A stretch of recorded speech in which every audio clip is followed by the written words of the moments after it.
ఈ నర్సన్పేట పరిధిలో ఉన్న ఇది మాతృని చూడండి. ఇది ఎలాగొంది, మా మదర్ గారు చనిపోతే చూడండి ఆ చీకటి గదిలో పడి చనిపోయారు. అప్పటికి మేము ఆ బాక్సులు తెచ్చుకున్నాం, 9,000 ఖర్చు పెట్టి. ఆ బాక్సులు తెచ్చుకున్నప్పుడు కూడా తాళాలు ఇవ్వలేదు, అక్కడ పడేశారు. మార్నింగ్ ఆ బాడీలు ఏమవుతాయని చూడండి. మీరు తదనంతరం రేపు అది తీసుకెళ్లి మీరు మరి దాన ధర్మాలు చేయాలంటే అది స్మెల్ వచ్చి మేము ఎంత ఇబ్బందులు పడతాం. పందుకొక్కులు వాటర్ చూడండి, చూడండి ఒకసారి ఇందులో పడించారండి. మా అమ్మగారు కనీసం కరెంట్ కూడా లేదు, ఒక లైట్ సదుపాయం లేదు. చూడండి ఎలా ఉంది. ఇప్పుడు 9:30 అంత ప్రాంతం 9:30 అవుతుంది. చూడండి ఆ బాక్స్ అక్కడ ఉన్నాయి, కనీసం తాళాలు ఇచ్చి చూడండి. ఇక్కడ ఇలాంటి అన్యాయం జరిగితే చూడండి, నెక్స్ట్ ఇంకెవరికైనా సరే ఇలాంటి ఇబ్బందులు రాకూడదండి. దయించి నేను జనసేన పార్టీలో 6 years నుంచి ఉన్నానండి. నేను ఎంతగానో కష్టపడతాను. అలాంటి నాకు ఇలాంటి అన్యాయం జరిగిందండి. అందరు కొద్దిగా దయించి ఆలోచించండి. చూడండి నా తల్లి పరిస్థితి ఎలా ఉంది. ఒక లైట్ కూడా లేదు, హాస్పిటల్ పరిధిలో మార్చరీ లేదు. నియోజకవర్గం నుంచి సీఎంలు, డిప్యూటీ సీఎంలు అయ్యారు, చాలా మంది మినిస్టర్లు అయ్యారు. వాళ్ళందరూ ఉండి కూడా ఇలాంటి పరిస్థితి రావడం, ఈ మార్చరీ ఇలా ఉండడం అనేది చాలా ఇబ్బందికరమైన పరిస్థితి. ఇంత ఘోరంగా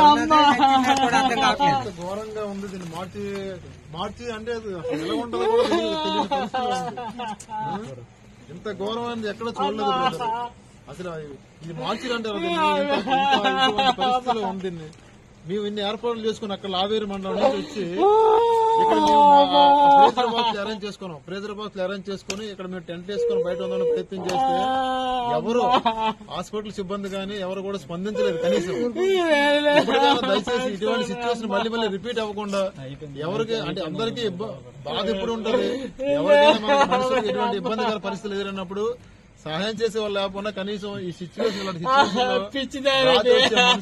లేకుండా ఎప్పటికైనా అధికారులు స్పందించి, ప్రభుత్వాలు ఎన్ని మారినా సరే అది జరగదు. అధికారులు దీన్ని కొంచెం దీన్ని సీరియస్ తీసుకొని ఇలాంటప్పుడు ఇలాంటి ఇబ్బంది ఉన్నప్పుడు ఇక్కడ ఇలాంటి ఇబ్బందులు జరిగినప్పుడు డైరెక్ట్ శ్రీకాకుళం రిమ్స్ హాస్పిటల్ కైనా షిఫ్ట్ చేయాలి. ఈ బాడీలు ఇలాంటి దగ్గర పడేసి ఈ షెడ్ లో ఒక మూల పండి సెట్ లో పడేసి మీరు ఎవరితో చెప్పుకోండి, ఏం చేస్తారో చేసుకోండి, ఎలా చేస్తారో సావండి అని చెప్పేసి తాళాలు వేసుకుని ఎవరి పండుగ వెళ్ళిపోతే మేము ఎక్కడి నుంచో వచ్చి ఇక్కడ ఎక్కడ ఉండాలి, అక్కడ ఏం చేయాలి, ఎటువంటి పరిస్థితి ఎవరికి రాకూడదు అనేది మాత్రం.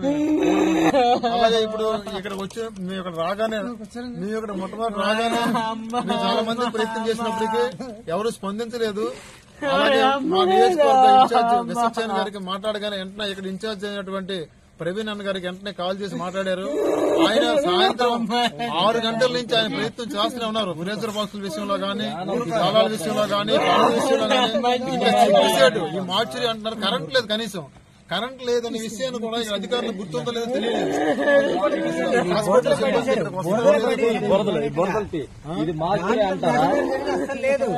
ఇది మార్చరీ అంటారు. ఇదే ఘోరమైన పరిస్థితి ఎక్కడా లేదు. ఇలాంటి సిచ్యువేషన్ లేదు.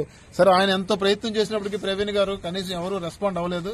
దయచేసి ఆయన మేము కోరేది ఒకటే, ఉదయాన్నే వచ్చి ఇలాంటి పరిస్థితుల్లో ఒకసారి మీరు ప్రభుత్వం దృష్టి తీసుకెళ్లాలి, ఇటువంటి రిపీట్ అవ్వకుండా చేయాలని ప్రవీణ్ గారిని కూడా మేము విన్నవించుకుంటాం. దయచేసి ఆయన ఉదయాన్ని ఒకసారి వచ్చి ఈ సైట్ విజిట్ చేసేసి ఇక్కడ ఉన్న నాయకులందరికీ కూడా బుద్ధి వచ్చేటట్లు దీన్ని పరిష్కరిస్తారని ఒకసారి మనస్ఫూర్తిగా కోరుకుంటున్నాం.